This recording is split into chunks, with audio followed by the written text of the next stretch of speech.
Selamat siang semuanya, kami dari kelompok 4 ingin mempresentasikan hasil kerja tim kami yang berjudul Etika pada Stakeholder. Sebelum itu, izinkan saya memperkenalkan diri saya dan rekan tim saya. Saya Nadia Stefania Tauro, dan rekan tim saya ada Amanda Agustin, Gita Trinovel, Jelita Batsheba, Ruth Valentina Samosir, Sri Rahayu Sinaga, Teresya Manalu, Wulan Putri, dan Yurida Aulia. Apa itu etika? Etika merupakan adat istiadat atau kebiasaan yang berkaitan dengan hidup yang baik, baik pada diri seorang maupun diri orang lain. Etika terdiri dari dua bagian, yaitu etika teologi dan etika deontologi. Etika teologi berasal dari bahasa Yunani, yaitu telos yang memiliki arti akhir, tujuan, dan maksud. Lebih tepatnya, berarti ajaran yang menerangkan tentang segala sesuatu yang menuju tujuan tertentu. Sedangkan etika deontologi itu memiliki arti kewajiban. Etika deontologi biasanya menekankan suatu kewajiban manusia untuk bertindak secara baik. Apa itu etika bisnis? Etika bisnis merupakan pengetahuan terkait norma atau tata cara dalam pengelolaan bisnis serta moralitas yang mencakup aspek sosial, universal, dan ekonomi. Di sini saya akan menjelaskan tujuan etika bisnis. Tujuan etika bisnis memiliki 4 poin. Yang poin pertama adalah meningkatkan kesadaran moral. Kesadaran moral adalah kesadaran yang tumbuh dari diri sendiri tanpa paksaan dari orang lain. Yang kedua adalah menerapkan batasan pelaku bisnis, di mana seorang pebisnis diminta dalam hal kejujuran, berkomitmen, dan saling menghormati. Sebagai contoh, seorang atasan harus menghargai seorang bawahan. Begitu juga dengan seorang bawahan yang harus menghargai seorang atasan. Yang ketiga, meningkatkan relasi, di mana seorang atasan membangun kerjasama dengan bawahannya, di mana nantinya seorang bawahan tidak akan memiliki keseganan dalam hal memberikan pendapat masukan kepada seorang atasan dengan syarat sopan. Yang keempat, menciptakan ekosistem bisnis. Ekosistem bisnis diantaranya yaitu penjual, supplier, reseller, dan distributor, yang dimana mereka semua saling bekerja sama dalam membangun bisnis. Baik, selanjutnya saya akan membahas tentang stakeholder. Apa sih stakeholder itu?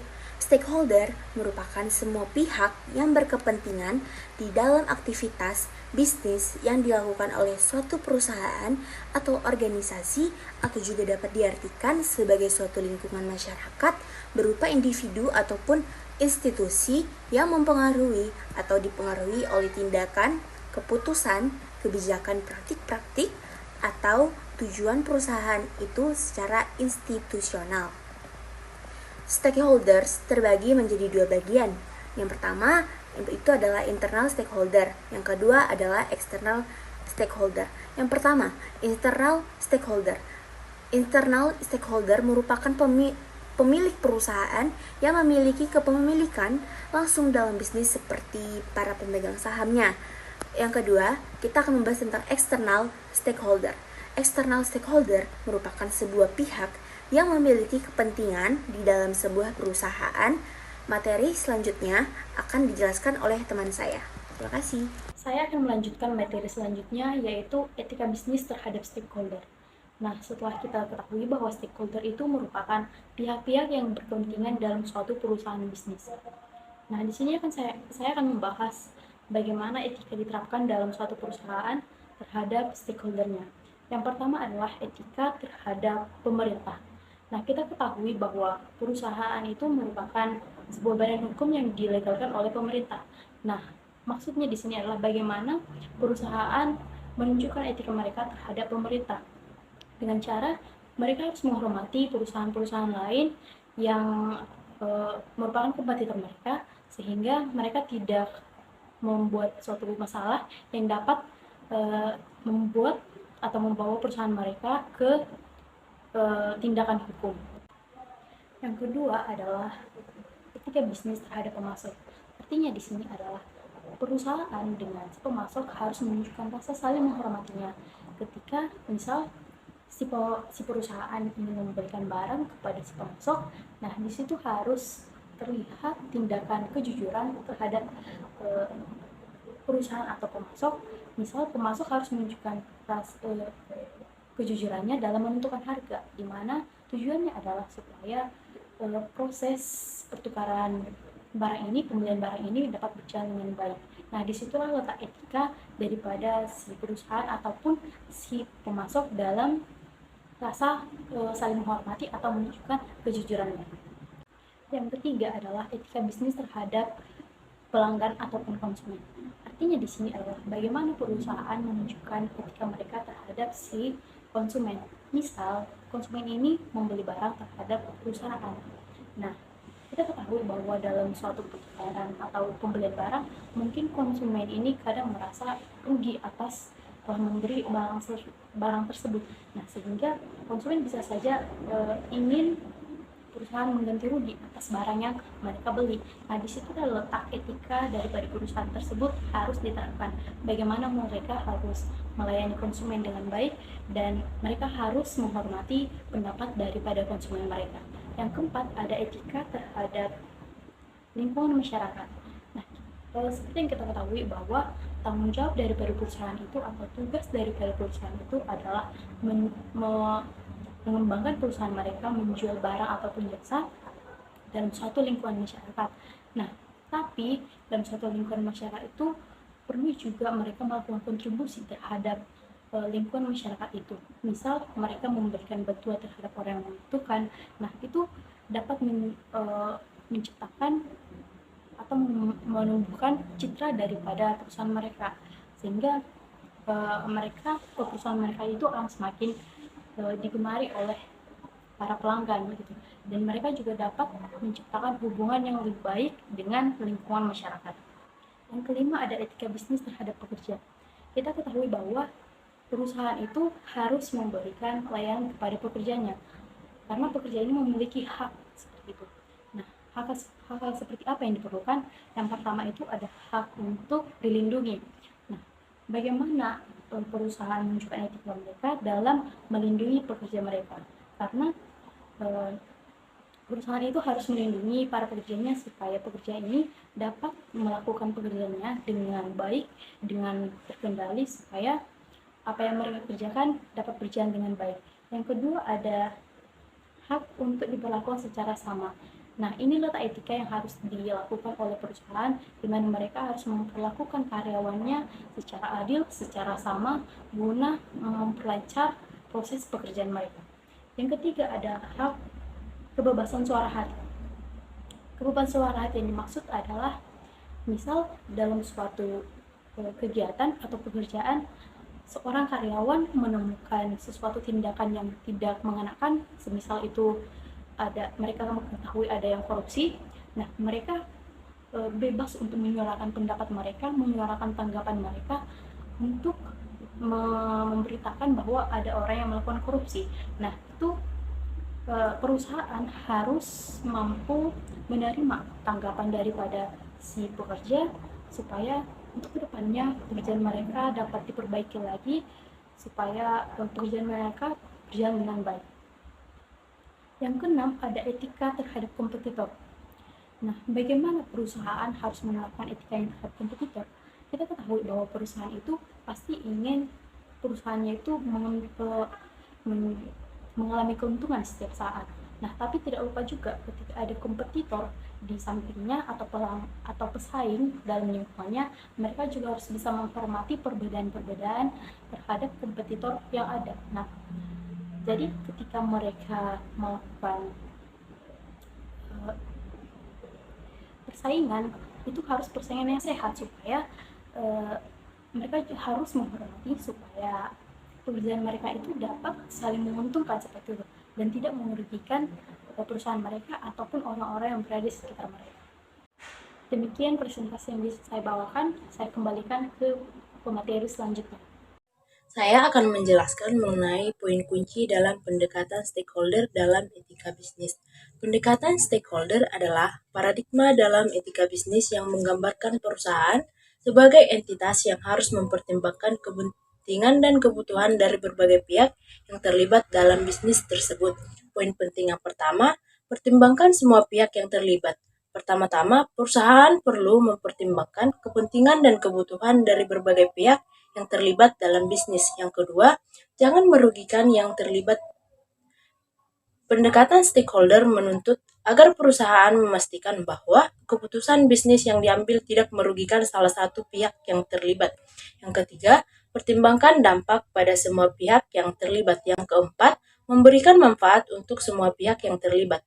Salah satu prinsip utama dalam pendekatan stakeholder adalah memastikan bahwa keputusan bisnis yang diambil memberikan manfaat bagi semua pihak yang terlibat dalam bisnis. Ini berarti perusahaan tidak hanya berfokus pada keuntungan finansial, tetapi juga dampak sosial dan lingkungan dari tindakan mereka. Yang kelima, membangun hubungan yang baik dan kepercayaan. Saya akan menjelaskan tentang materi studi kasus bab 3, yaitu praktik penggunaan minyak sawit oleh perusahaan Indofood. Indofood, sebagai salah satu pemain utama dalam industri makanan di Indonesia, telah menjadi perhatian yang signifikan karena penggunaan terhadapnya minyak sawit bahan baku penting dalam sebagian besar produknya. Dalam beberapa tahun terakhir, penggunaan minyak sawit telah menimbulkan kontroversi karena dampaknya terhadap lingkungan, hak asasi manusia, dan keberkelanjutan. Pemangku kepentingan yang terlibat yaitu pertama, masyarakat lokal. Pemukiman yang berdekatan dengan perkebunan kelapa sawit memiliki kepentingan langsung dalam pengelolaan lahan dan sumber daya alam yang dipengaruhi oleh aktivitas perusahaan. Yang kedua yaitu pekerja. Karyawan Indofood memiliki hak-hak yang harus dijamin, termasuk lingkungan kerja yang aman dan kondisi kerja yang adil. Karyawan adalah aset kepentingan dalam perusahaan dan memiliki kepentingan dalam sasaran perusahaan agar tetap beroperasi, berkembang, dan memberikan manfaat bagi mereka secara finansial dan profesional. Pemangku kepentingan yang selanjutnya ialah pemerintah Indonesia. Sebagai regulator, pemerintah ini memiliki peran penting dalam mengatur industri minyak sawit untuk memastikan keberlanjutan lingkungan dan perlindungan hak asasi manusia. Selain itu, pemerintah juga berperan penting dalam mengatur pertumbuhan ekonomi, dikarenakan minyak sawit ialah komoditas ekspor utama bagi Indonesia. Pemerintah perlu memastikan pertumbuhan ekonomi dan peningkatan pendapatan negara dari komoditas ini tuh akan bersinggungan langsung dengan para stakeholder yang terkait. Kemudian yang kedua ialah konsumen. Konsumen Indofood ini tuh memiliki kepentingan dalam memastikan produk-produk yang mereka konsumsi dari Indofood ini tuh diproduksi secara etis dan penuh rasa tanggung jawab, serta adil dan memperoleh kondisi kerja yang layak. Hal ini berkaitan langsung dengan keadilan sosial dalam mengurangi eksploitasi buruh. Selain itu, konservasi lingkungan juga memainkan peran penting dalam hal ini, dikarenakan seringkali akan menimbulkan kerusakan terhadap lingkungan, pencemaran air, dan lain sebagainya. Kemudian yang terakhir ialah pasar internasional. Dalam konteks pasar global yang semakin berkelanjutan, pelanggan dan mitra bisnis juga termasuk pemangku kepentingan dikarenakan akan memberikan peluang guna meningkatkan pendapatan melalui ekspansi penjualan di luar negeri dan akan meningkatkan skala operasinya guna menjangkau konsumen yang lebih luas. Selanjutnya adalah analisis etika yang dibagi menjadi 4 bagian. Yang pertama adalah dampak lingkungan. Dampak lingkungan dapat kita lihat dari ekspansi perkebunan kelapa sawit yang sering kali menyebabkan deforestasi yang signifikan. Selain itu, penebangan hutan dalam penyediaan tempat bagi perkebunan kelapa sawit juga mengancam keberlangsungan bagi habitat alami serta keanekaragaman hayati. Hal ini juga berpotensi merugikan flora dan fauna asli serta menyebabkan kehilangan spesies langka, bahkan dapat berakhir kepada kepunahan. Lalu yang kedua adalah hak asasi manusia. Produksi minyak sawit seringkali terkait dengan pelanggaran hak asasi manusia. Konflik lahan, pengusiran masyarakat adat, dan juga kondisi kerja yang buruk termasuk isu-isu yang sering muncul. Penting bagi perusahaan untuk memastikan bahwa hak-hak masyarakat lokal dihormati dan juga mereka terlibat dalam proses pengambilan keputusan yang mempengaruhi tanah dan juga sumber daya mereka. Lalu yang ketiga adalah keadilan ekonomi. Keadilan ekonomi sendiri berarti memastikan bahwa manfaat ekonomi dari ekspansi perkebunan kelapa sawit dapat didistribusikan secara adil. Selain itu, perusahaan juga harus memberikan upah yang layak kepada pekerja dan juga memperhatikan kondisi kehidupan masyarakat lokal. Mereka juga harus berinvestasi dalam program pengembangan masyarakat untuk meningkatkan kesejahteraan mereka. Lalu yang keempat adalah transparansi dan akuntabilitas. Transparansi dalam rantai pasok minyak kelapa sawit serta kebijakan dan praktik perusahaan adalah kunci. Informasi yang jelas dan akurat tentang asal-usul minyak sawit serta proses produksi dan langkah-langkah yang diambil untuk mengurangi dampak negatif haruslah tersedia bagi pemangku kepentingan. Karena hal ini memungkinkan mereka untuk membuat keputusan yang terinformasi dan juga mendorong perusahaan untuk bertanggung jawab atas tindakan mereka. Saya di sini membahas tentang solusi etis. Solusi etis ada 4. Yang pertama, sertifikasi keberlanjutan. Dengan isi, penting bagi Indofood untuk memperoleh sertifikasi keberlanjutan seperti RSPO sebagai tanda bahwa minyak sawit yang digunakan mematuhi standar lingkungan dan sosial tertentu. Dan yang kedua, konsultasi dengan masyarakat lokal. Dengan isi, perusahaan harus melibatkan masyarakat lokal dalam proses pengambilan keputusan dan konsultasi terbuka untuk memahami kebutuhan serta kekhawatiran mereka terhadap aktivitas perusahaan. Dan yang ketiga, investasi dalam praktik keberlanjutan. Dengan isi, harus mengalokasikan sumber daya untuk mengembangkan dan menerapkan teknologi serta praktik pengolahan yang ramah lingkungan dan sosial. Dan yang terakhir, keterbukaan dan tanggung jawab. Perusahaan harus rutin melaporkan kemajuan mereka dalam hal keberlanjutan kepada pemangku kepentingan dan siap menerima umpan balik serta bertanggung jawab atas tindakan mereka. Dengan mengadopsi solusi ini, perusahaan Indofood dapat meningkatkan praktik etisnya, mengurangi dampak negatifnya terhadap lingkungan dan masyarakat, serta memperkuat hubungan dengan semua pemangku kepentingan yang terlibat. Hal ini nantinya dapat mendukung upaya menuju praktik bisnis yang lebih berkelanjutan dan bertanggung jawab. Sekian dari materi saya, terima kasih.